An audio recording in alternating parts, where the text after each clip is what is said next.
Vamos a meternos de lleno en una de las historias más extrañas y, la verdad, inquietantes del siglo XX. Ocurrió en un rincón remotísimo de la Tierra, allá por la década de 1930. Esta es la crónica de una pequeña isla, un paraíso que salió muy mal, y una serie de desapariciones que a día de hoy siguen sin respuesta. Esta frase, la verdad, lo resume todo a la perfección. Un grupito de colonos europeos llegó a este paraíso, que estaba prácticamente deshabitado, buscando una vida simple, lejos de todo. Pero el destino, bueno, les tenía preparado un guión muchísimo más oscuro. Bien, situémonos. Estamos en la isla Floreana, en las Galápagos. En aquella época esto no tenía nada que ver con el destino turístico que conocemos hoy. Era literalmente el fin del mundo, un lugar casi virgen, un experimento de vida completamente al margen de la civilización. Y es que el aislamiento era absoluto. O sea, no había hoteles, ni comunicación regular con el exterior, ni por supuesto autoridades que pusieran orden. Los colonos estaban completamente solos, a merced de lo que pasara. Los primeros en llegar fueron una pareja alemana con una idea muy clara: vivir de la tierra, construir su propio hogar y escapar del ruido y de los problemas del mundo moderno. Y oye, durante un tiempo lo consiguieron, crearon su propio pequeño Edén en mitad del Pacífico. Pero esa paz, como suele pasar en las buenas historias, no duró mucho.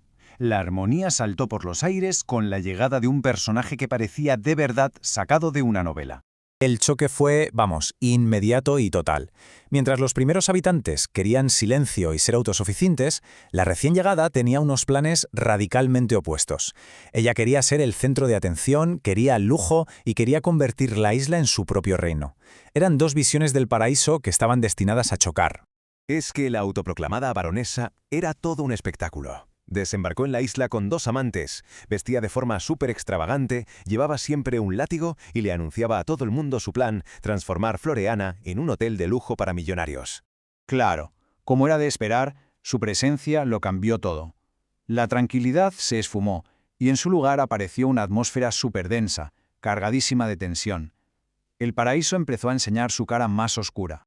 Los testimonios de la época, sobre todo los de la primera pareja, pintan un cuadro muy claro. Acusaban a la baronesa de ser una manipuladora, de meter cizaña y de crear conflictos a propósito entre los pocos habitantes de la isla. El silencio de Floreana se había llenado de susurros y de recelos. Y entonces, en 1934, toda esa tensión acumulada explotó. Pero no fue con una discusión o una pelea, no. Fue con una serie de desapariciones y muertes que convirtieron la historia de la isla en una auténtica leyenda negra. La velocidad con la que pasa todo es que es escalofriante. En marzo, la baronesa y uno de sus compañeros, se esfuman. Para julio, el amante que se había quedado aparece muerto. Y en noviembre, otro de los colonos originales desaparece. En menos de un año, la pequeña comunidad quedó totalmente diezmada en circunstancias rarísimas. Y aquí es donde empieza el verdadero misterio. La versión oficial, la que contó uno de los otros colonos, fue que la baronesa y su amante se habían cansado de la isla y, sin más, se habían ido en un yate que pasaba por allí con destino a Tahití. Pero, ¿de verdad pasó eso? El punto clave es este. La historia del yate no se sostiene por ningún lado. Nadie más en la isla vio ese supuesto barco. No hay registros en ningún puerto, ni testimonios que confirmen esa partida. Nunca se encontró ni una sola prueba de que llegaran a Tahití o a cualquier otro sitio. Simplemente desaparecieron de la faz de la tierra. Por si fuera poco, el misterio se hace más y más denso. El amante que se quedó en la isla aparece muerto, y las versiones sobre lo que pasó son totalmente contradictorias. Unos hablan de un accidente, otros de una pelea. Sin nadie que investigara, la verdad se perdió para siempre. Y el tercer acto de esta tragedia es quizás el más macabro de todos. Uno de los primeros colonos, seguramente intentando huir del infierno en que se había convertido todo, se echa a la mar en un bote pequeño. Su cuerpo lo encontraron meses después, momificado por el sol en una isla completamente distinta y muy, muy lejos de su ruta. ¿Qué le pasó? Otro misterio más sin resolver.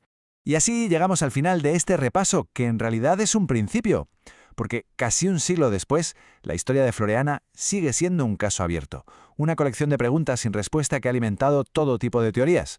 El patrón está clarísimo. Para cada personaje clave hay una versión oficial y una duda gigantesca que la desmonta. Un viaje fantasma sin testigos, una muerte con versiones que no coinciden y un náufrago que aparece donde no debería. Es el resumen perfecto de un enigma que parece imposible de resolver. Al final, la historia nos deja con esta pregunta flotando en el aire. ¿Fue un crimen pasional? ¿Una serie de accidentes terribles? ¿O fue la propia isla, en su aislamiento extremo, la que devoró a quienes intentaron domarla? Los secretos de lo que pasó de verdad en 1934 probablemente se quedaron enterrados para siempre en la arena negra de Floriana.